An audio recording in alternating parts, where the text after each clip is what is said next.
तो हेलो साथियों, एक बार पुनः स्वागत है आपका अपने YouTube channel my study point पर।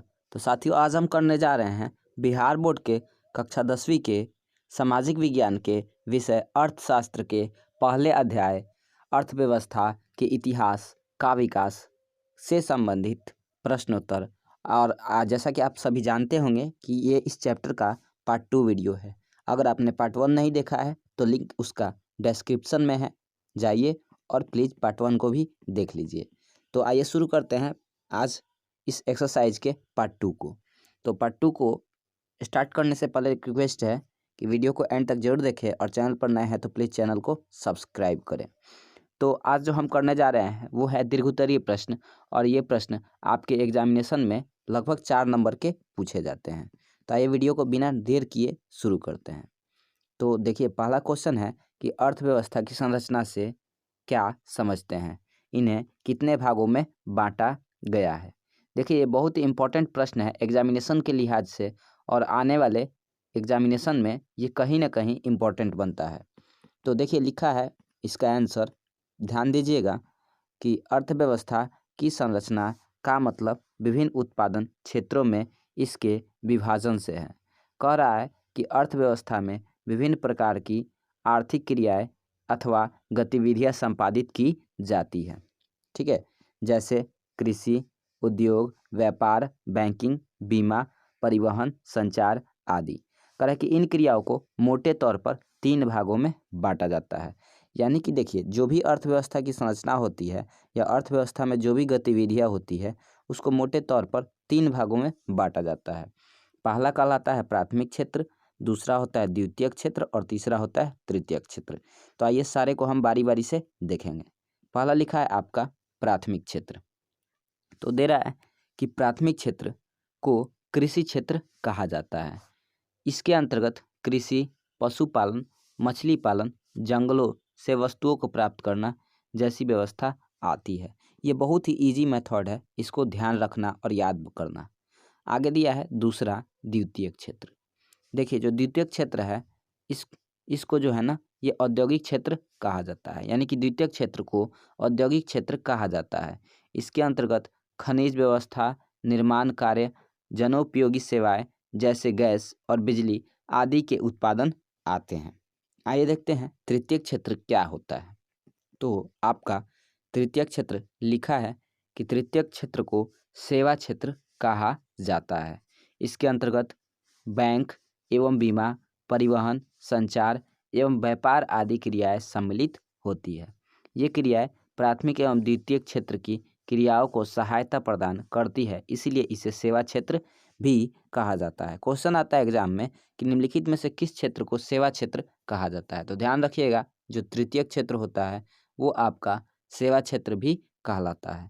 तो इन सारी चीज़ों को आपको ध्यान में रखना होगा, तभी जाके आप एग्जामिनेशंस में अच्छे नंबर पा सकते हैं। तो आइए अब बिना वक्त गंवाए देखते हैं क्वेश्चन संख्या दूसरे को। क्वेश्चन दूसरा है कि आर्थिक विकास क्या है, आर्थिक विकास तथा आर्थिक वृद्धि में अंतर बताएं।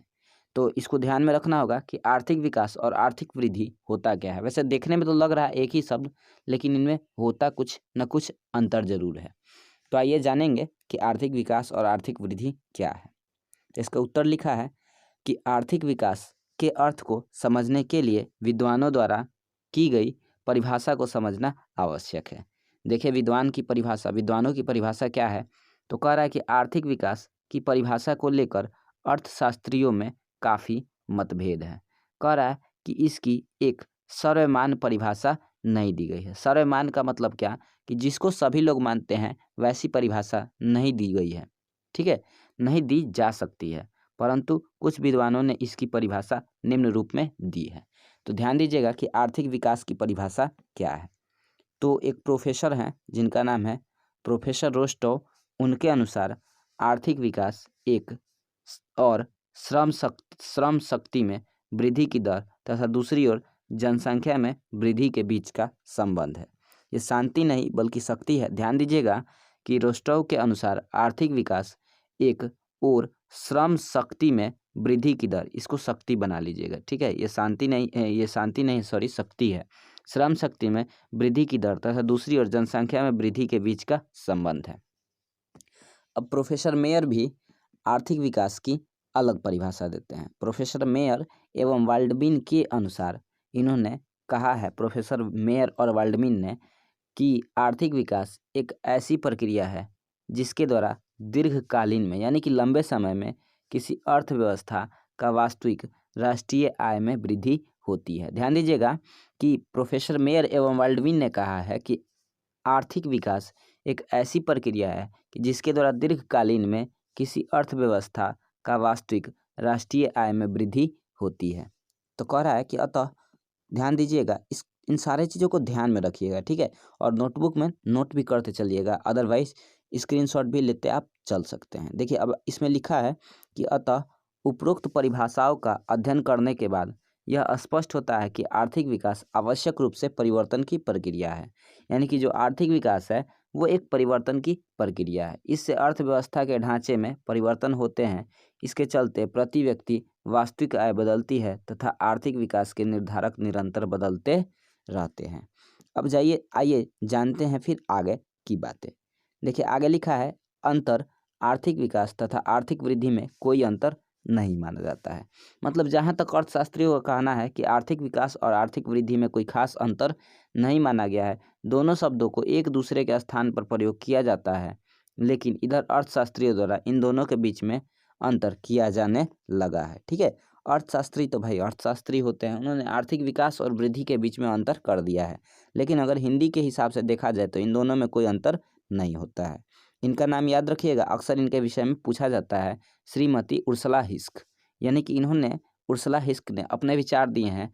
श्रीमती उर्सुला हिस्क के अनुसार वृद्धि शब्द का प्रयोग आर्थिक दृष्टि से विकसित देशों के संबंध में किया जाता है। देखिए उर्सुला हिस्क जी कहती हैं कि वृद्धि शब्द का प्रयोग आर्थिक दृष्टि से विकसित देशों के संबंध में किया जाता है, जबकि विकास शब्द का प्रयोग अविकसित अर्थव्यवस्थाओं के संदर्भ में किया जा सकता है, ठीक है।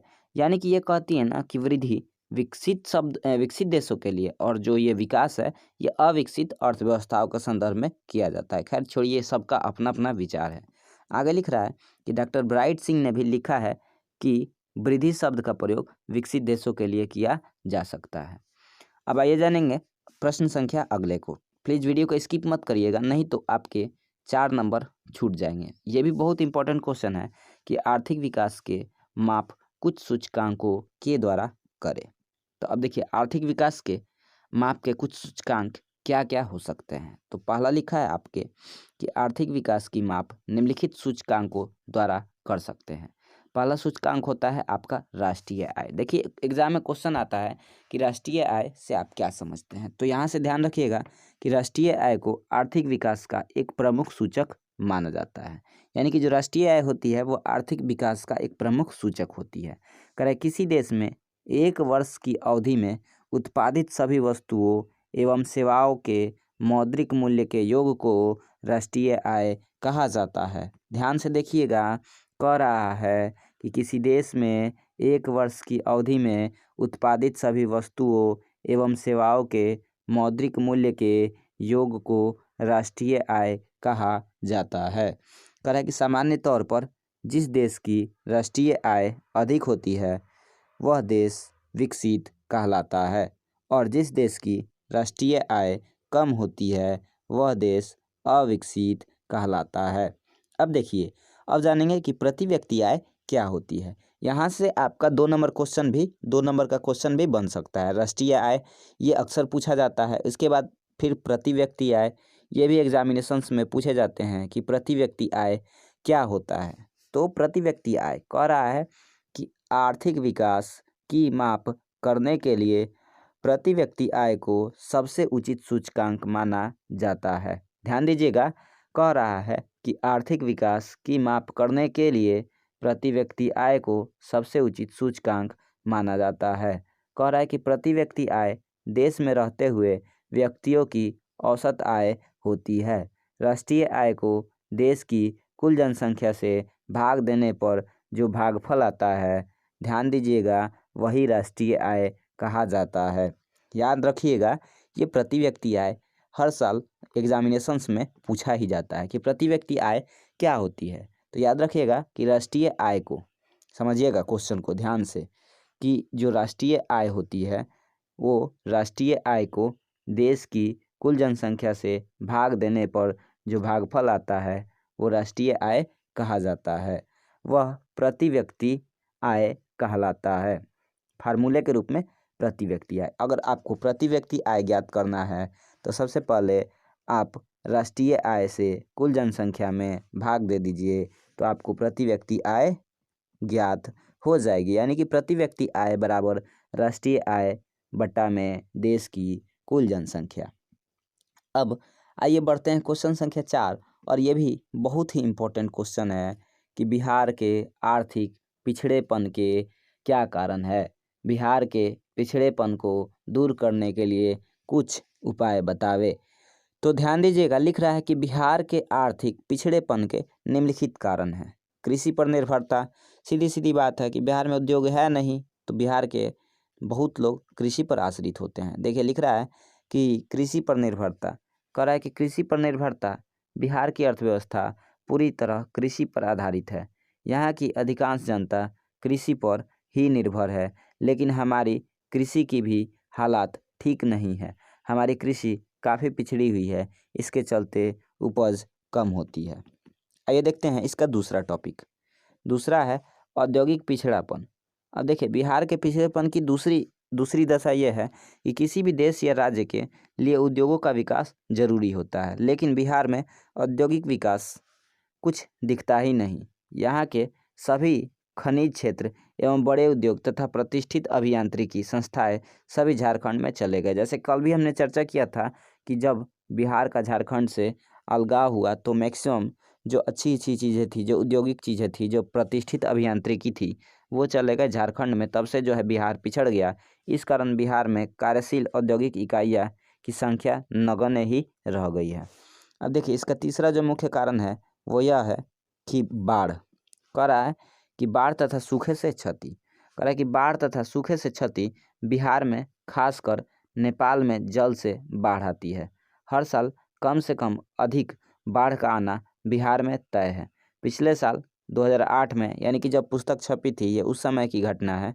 पिछले साल 2008 में कोसी बाढ़ का प्रलय हमारे सामने है। इससे कितने जान माल की क्षति हुई। इस साल 2009 में भी नेपाल से आए जल से बागमती नदी में बाढ़ देखने को मिला है। यानी कि लगभग हर साल जो है ना, नेपाल से आए जल से बिहार में काफ़ी ज़्यादा क्षति होती है। कह रहा है कि इसके आसपास के इलाके सीतामढ़ी, दरभंगा, मधुबनी आदि जगहों में फसल की काफ़ी बर्बादी हुई। इसी तरह सूखे की मार दक्षिणी बिहार को झेलनी पड़ती है। यानी कि देखिए उत्तरी बिहार बाढ़ की मार झेलता है और दक्षिणी बिहार सूखे की मार झेलता है।